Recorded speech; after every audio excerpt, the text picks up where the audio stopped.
Salve, Assalamualaikum warahmatullahi wabarakatuh. Salam Om Swastiastu, Namo Buddhaya, salam kebajikan dan salam sejahtera untuk kita semua. Banyak manusia-manusia munafik yang mulai bermunculan di Provinsi Jawa Barat setelah Kang Deddy Mulyadi menjadi gubernur di Provinsi Jawa Barat. Ketegasan, kebijakan, dan gagasan-gagasan berlian yang lahir dari Kang Deddy Mulyadi pada akhirnya berhasil untuk memancing manusia-manusia munafik, manusia-manusia yang bekerja mengharapkan dana hibah, manusia-manusia yang bekerja untuk kepentingan partai politiknya, manusia-manusia dajjal dan bangsat yang tidak memikirkan tentang kesejahteraan rakyat mulai berseliweran di media sosial. Ini adalah bukti nyata kehebatan yang dimiliki oleh seorang Kang Deddy Mulyadi yang adalah Gubernur Jawa Barat. Salah satu wakil rakyat yang hari-hari belakangan ini mulai menunjukkan sifat stresnya, rasa akutnya, sifat sakit jiwanya, dan lain sebagainya adalah Ono Surono, yang adalah Wakil Ketua DPRD di Provinsi Jawa Barat dan juga anggota DPRD dari Partai PDI Perjuangan. PDI Perjuangan yang kita kenal selama ini dengan semboyan partainya Bon Cilik, ternyata itu semua hanyalah pemanis, itu semua hanyalah omong kosong. Yang sesungguhnya PDI Perjuangan adalah partai politik yang hanya bekerja untuk mensejahterakan partai politiknya, bukan untuk rakyat Indonesia. Kelakuan-kelakuan bejat, sikap-sikap munafik yang ditunjukkan oleh Ono Surono sesungguhnya mau menggambarkan serta mau mengetuk pintu hati kepada kita rakyat Indonesia bahwa di tahun 2029 wajib hukumnya kita nyungsepkan PDI Perjuangan.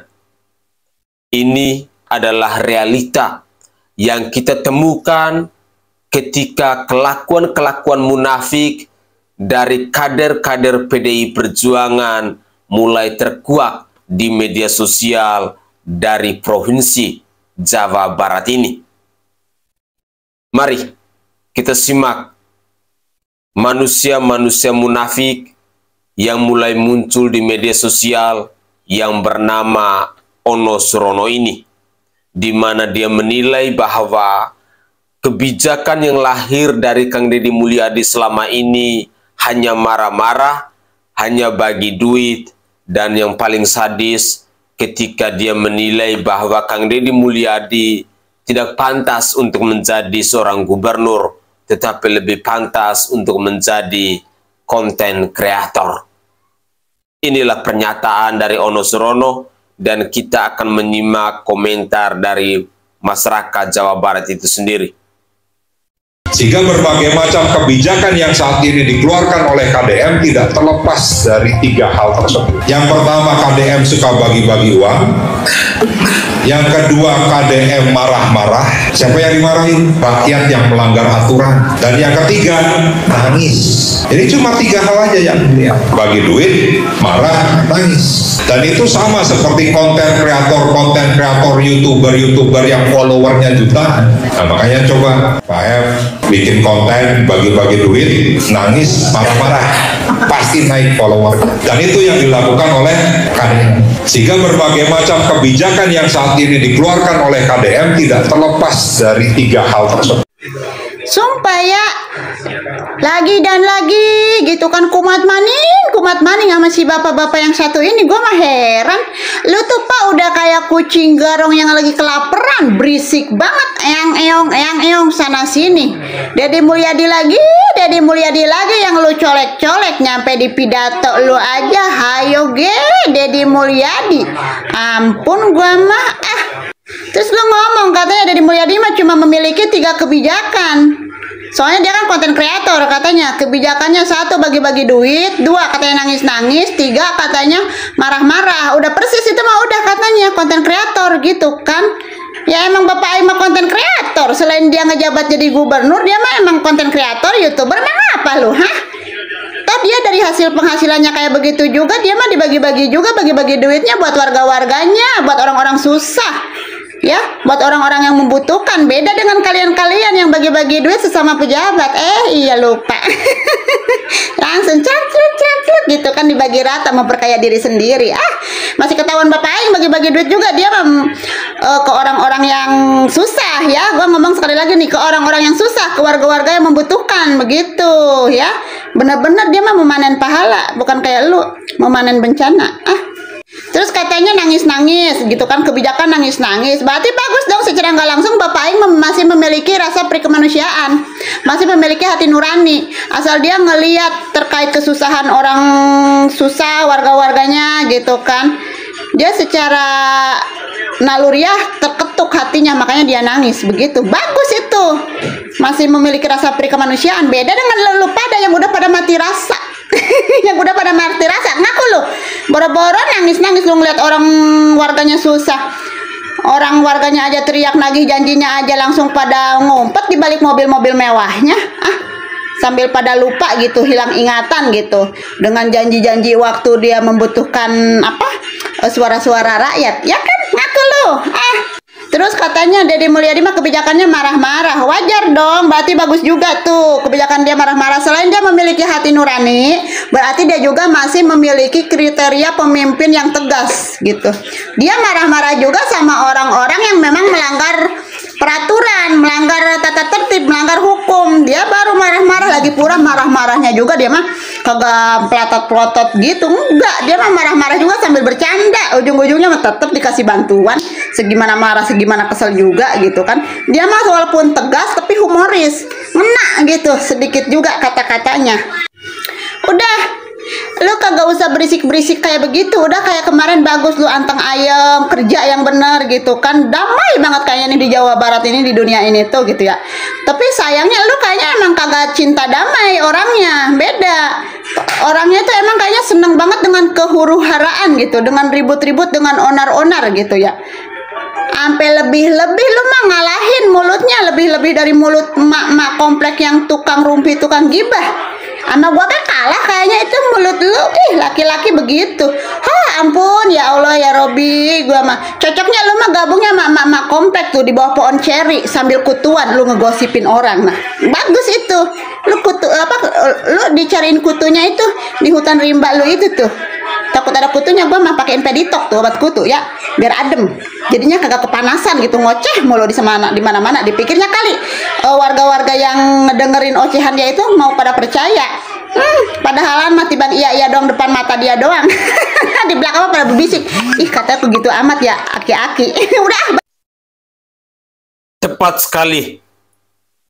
Ono Surono layak kita juluki sebagai kucing garong. Wakil rakyat munafik, wakil rakyat yang hari ini sedang stres, wakil rakyat yang hari ini rasa sakit hatinya sudah sangat akut. Saya hanya khawatir besok lusa Onok Surono ini mengidap gangguan jiwa yang pada akhirnya akan menjadi pasien di rumah sakit jiwa. Pemirsa sekalian, tangisan, amarah, dan bagi-bagi duit yang dilakukan oleh Kang Deddy Mulyadi mau menunjukkan ungkapan ketulusan hati, rasa cinta, ketegasan, dan tanggung jawab yang ditunjukkan oleh seorang Kang Deddy Mulyadi kepada masyarakat di Provinsi Jawa Barat. Hal ini berbanding terbalik dengan komentar yang diucapkan oleh Ono Surono. Ono Surono sifatnya menyerang Kang Deddy Mulyadi. Ono Surono sedang menunjukkan kemunafikannya. Ono Surono sedang mengungkapkan rasa sakit hatinya. Ono Surono si kucing karong benar-benar dia sedang stres melihat masyarakat Jawa Barat semakin hari semakin jatuh cinta, semakin bahagia, semakin memberikan apresiasi kepada Kang Deddy Mulyadi yang adalah Gubernur Jawa Barat ini.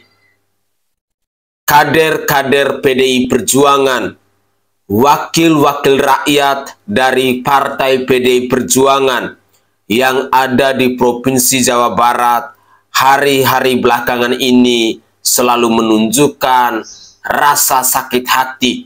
Sakit hati karena tidak ada pundi-pundi rupiah yang bisa masuk ke kantong pribadi dan juga kepada partai politiknya mereka. Sakit hati karena mereka stres.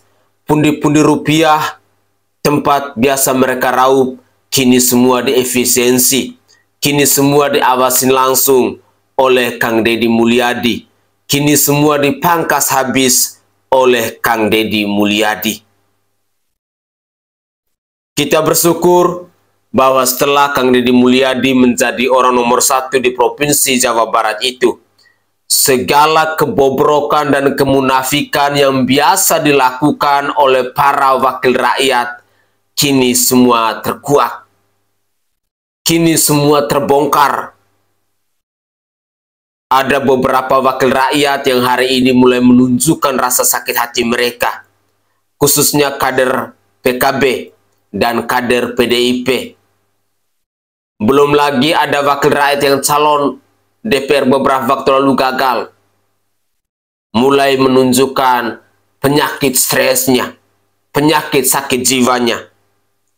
Saya doakan semoga saja wakil rakyat yang munafik, yang otaknya dajal, yang pemikirannya bangsat, yang kerjanya hanya untuk partai politik mereka sendiri itu sesegera mungkin bisa masuk ke rumah sakit jiwa. Biar mereka bisa tertawa sendirian, biar mereka bisa menangis sendirian, biar mereka bisa duduk cari kutu dengan orang-orang gila, dengan pasien-pasien sakit jiwa yang ada di rumah sakit jiwa itu. Itu adalah doa dari saya kepada wakil rakyat yang tidak pernah memikirkan kesejahteraan rakyat, yang selalu menentang, yang selalu memprotes, yang selalu menolak kebijakan-kebijakan pemerintah yang berpihak kepada rakyatnya. Jujur, manusia-manusia seperti Ono Surono ini adalah manusia-manusia munafik. Sekali lagi, adalah manusia-manusia munafik. Manusia-manusia yang selalu memprovokasi, yang selalu mengadu domba agar masyarakat Jawa Barat bisa membenci Kang Deddy Mulyadi dan jatuh cinta dengan PDI Perjuangan. Puih. Rakyat Jawa Barat dan rakyat Indonesia hari ini sudah sangat kritis. Sudah mengetahui kebobrokan dan kemunafikan yang biasa dilakukan oleh PDI Perjuangan. Percayalah, ini adalah omongan rakyat. Ini adalah suara dari rakyat jelata. PDI Perjuangan pasti akan nyungsep di tahun 2029 itu.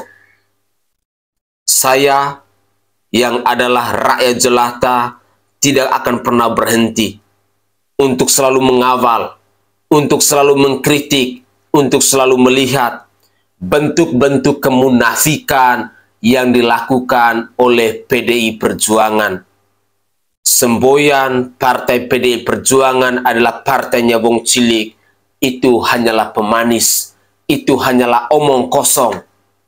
Karena semua itu tidak pernah kalian wujud nyatakan, tidak pernah kalian realisasikan kepada kami, masyarakat Indonesia.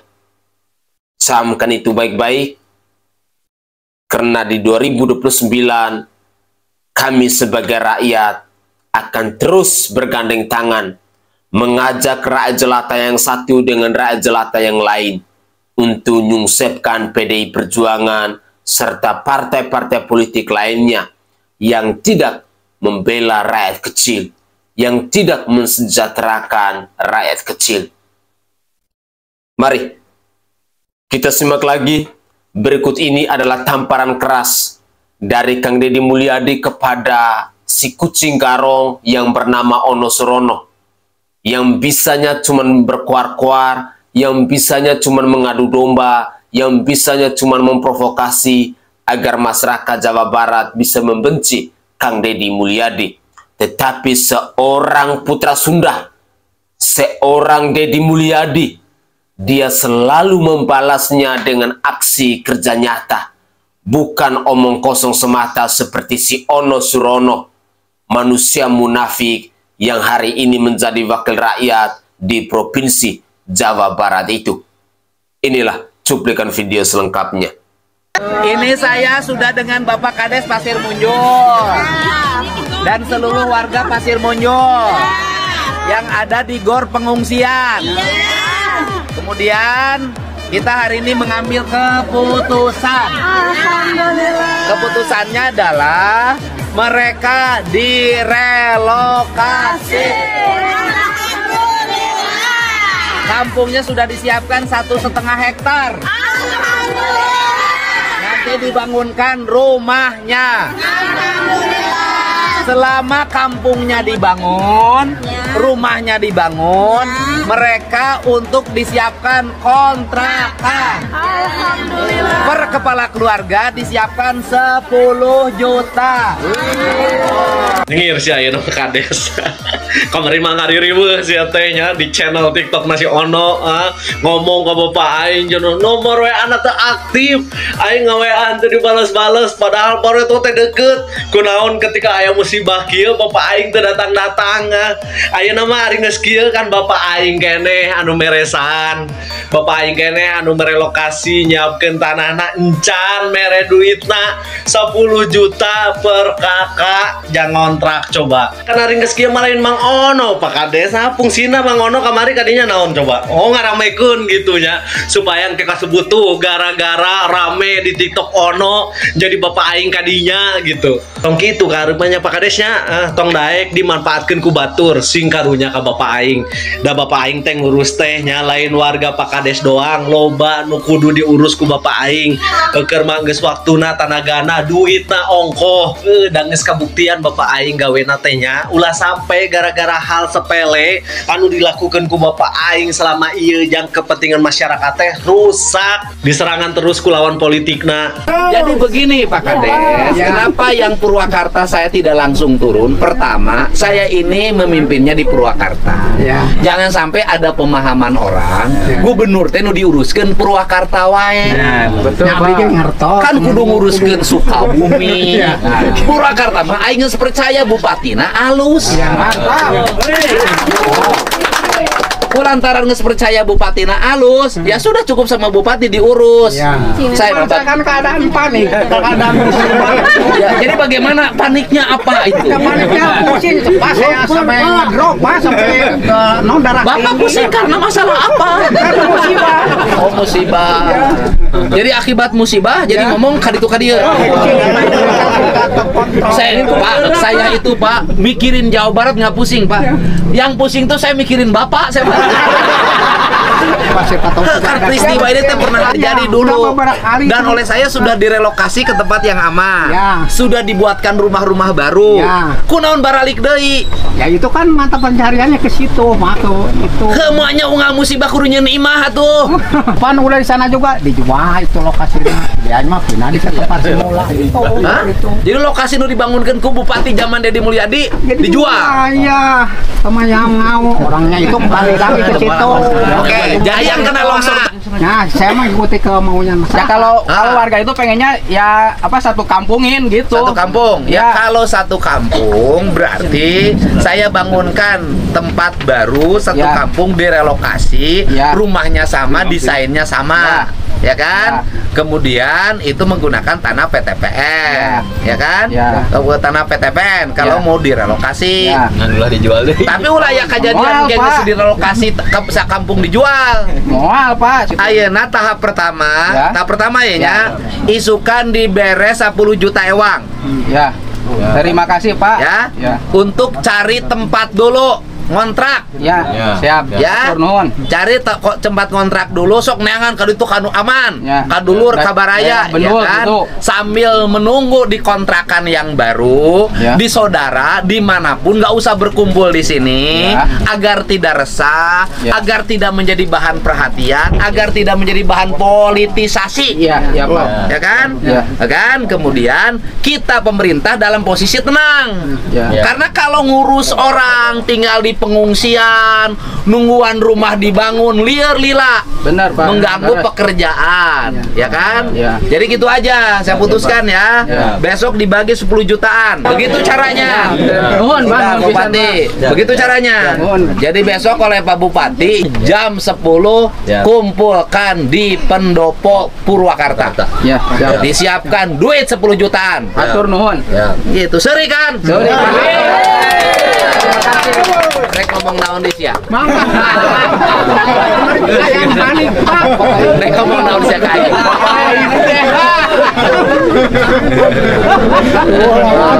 Ngomong naon di sia kae. Jadi nges gitu. Siap. Mun bisa mah ti ayeuna ti beuting keneh. Betul tidak? Tuh. Betul tidak Pak Kades? Sekarang sudah tidak stres lagi, tidak panas. Alhamdulillah. Bapak tos. Ya, warganya dikasih 10 jutaan, Pak Kadesnya untuk operasional 20 juta. Beres? Tapi isukan terus eureun.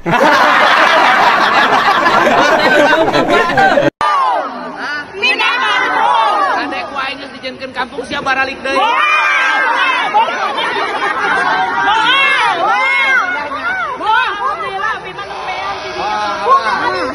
Baru, saya mah baru. Jadi pindah dulu ya. Kontrak dulu, boga dulur meureun di mana? Jauh, Pak. Nya di mana we pokoknya bisa ngontrak heula nu penting ngontrak. Kan jangan kontrakna 5 juta. Ya kan bisa untuk 10 bulan. Anu 5 juta nah jeung bekal dahar cukup. Kemudian Pak Bupati, jadi kita tidak hitung per rumah, hitungnya per kakak saja. Jadi semuanya 830 juta.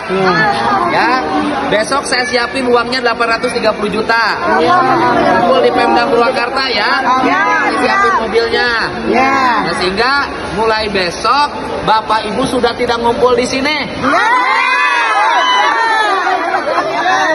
Karena kalau ngumpul di sini stres. Bener nggak? Bener nggak? Stres tuh. Meureun hayang kieu jeung salaki.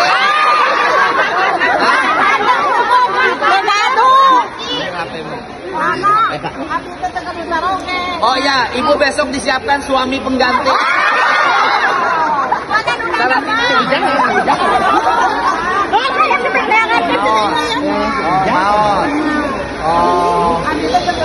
Jeung incu, yang berarti kan isukan neangan dulu saha di degi aya di Batani di Purwakarta ge nu nyewakeun tempatna aya. Terus dia kan bakal dahar geus boga. 1 juta. Kuring bisa mere bekal duit. Bisa mere bekal beas. Bisa mere bekal kontrakan. Suka opat bisa mere kayu. Oke guys, itu adalah cuplikan-cuplikan video yang bisa saya persembahkan ke hadapan pemirsa, dan pembagian uang 10 juta per kakak itu sudah dilakukan pada hari kemarin di Pondok Kantor Bupati Purwakarta. Sekali lagi, uang itu sudah dibagikan kepada masyarakat yang mengalami musibah. Di sini dari cuplikan di season terakhir ini kita dibuktikan bahwa Kang Deddy Mulyadi itu sekali dia turun, dia langsung untuk menyelesaikan persoalan itu. Inilah hebatnya Kang Deddy Mulyadi. Sementara kalau si Ono Surono yang turun, bisanya hanya untuk mengadu domba, bisanya hanya untuk memprovokasi. Fungsinya apa? Tujuannya apa? Dia ingin agar masyarakat yang ada di Provinsi Jawa Barat itu selalu berpihak kepada PDI Perjuangan, selalu melihat bahwa PDI Perjuangan itu partainya merakyat, kader-kadernya bekerja untuk rakyat, Pui, omong kosong. Itu adalah munafik. Sikap-sikap provokasi yang dilakukan oleh para wakil rakyat seperti ini menjadi catatan penting untuk kalian yang adalah masyarakat di Provinsi Jawa Barat. Jangan pernah lagi memilih dan memberi kepercayaan kepada partai politik seperti PDI Perjuangan yang munafik, yang kerjanya hanya untuk kesejahteraan diri sendiri, yang kerjanya hanya untuk kesejahteraan partai politiknya. Rakyat Jawa Barat harus melek, rakyat Jawa Barat harus sadar, rakyat Jawa Barat harus tahu diri, dan mulai ke depan rakyat Jawa Barat harus sadar dalam berpolitik. Kenapa saya katakan bahwa rakyat Jawa Barat harus sadar dalam berpolitik? Di Jawa Barat hari ini banyak manusia-manusia munafik, banyak manusia-manusia bangsat, banyak manusia-manusia otak dajal, banyak manusia-manusia yang sedang mengalami gangguan jiwa, yang mulai menghasut, yang mulai memprovokasi agar masyarakat Jawa Barat memandang serta melihat apa yang dilakukan oleh Kang Deddy Mulyadi itu jelek adanya. Tidak ada yang benar, semuanya salah. Itu yang diinginkan oleh manusia-manusia munafik ini. Sekali lagi saya ingin mengajak kepada masyarakat Jawa Barat, kalian harus sadar dalam berpolitik. Kalian harus bisa menunjukkan bahwa kalian adalah pribadi-pribadi yang kritis, kalian adalah pribadi-pribadi yang mampu untuk mendorong Kang Deddy Mulyadi menjadi the best leader, menjadi pemimpin terbaik, menjadi pemimpin yang selalu berorientasi untuk memikirkan rakyatnya, untuk mensejahterakan rakyatnya, untuk mengambil kebijakan-kebijakan yang selalu berpihak kepada rakyatnya. Apa yang dilakukan oleh Kang Deddy Mulyadi hari ini itu bukan untuk kepentingan Kang Deddy Mulyadi, bukan untuk kepentingan keluarganya, tetapi itu untuk kesejahteraan masyarakat Jawa Barat, dan itu untuk kepentingan umum bagi masyarakat Jawa Barat. Itu yang harus dicatat baik-baik oleh masyarakat Jawa Barat hari ini. Karena kami yang bukan masyarakat Jawa Barat, kami melihat bahwa Kang Deddy Mulyadi menjadi gubernur, menjadi pemimpin, benar-benar beliau bertanggung jawab, benar-benar beliau tulus untuk melayani masyarakat Jawa Barat. Sangat sulit kita menemukan sifat-sifat pemimpin, watak pemimpin seperti Kang Deddy Mulyadi itu. Camkan itu, dan semoga saja ke depan saya tidak mau dengar lagi ada masyarakat Jawa Barat yang dihasut oleh wakil rakyat munafik, oleh wakil rakyat yang saat ini sedang mengalami gangguan jiwa. Begitulah kira-kira. Saya Sainai dari Provinsi Nusa Tenggara Timur. Saatnya kita yang rakyat jelata harus berani untuk bersuara. Salam hormat, salam NKRI, dan salam Pancasila untuk kita semua. Ciao, ciao.